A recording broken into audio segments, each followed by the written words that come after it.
手把手祷告手，好可爱的呱呱。这里面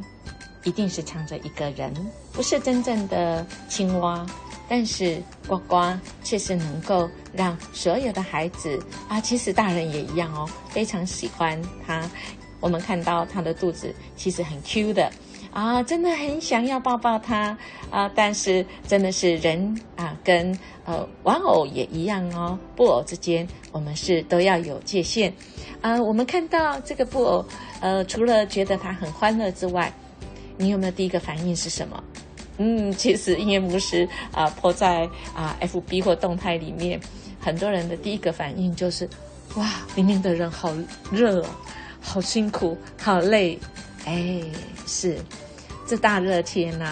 要躲在里面，而且不能让大家知道里面是谁，他不能说话，即便他被骂，即便他有各种想要表达的都没有办法说话。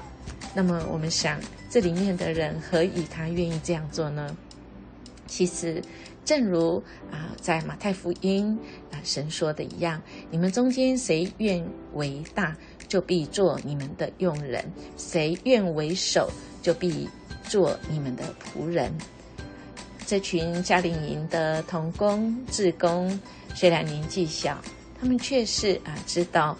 让自己成为许多人的仆人。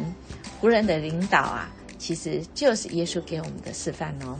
所以好不好，我们今天来感谢神，你先爱我们，使我们可以彼此相爱，使我得到及时的帮助。今天谁帮助我，也恳求主帮助我，可以回应主你的爱，及时来伸出手来服侍有需要的人。家庭也一样，我们一定共同经历到有人适时伸出手来服侍我们使我们也能够起来服侍人的这个美好经验哦。手牵手，祈祷的手。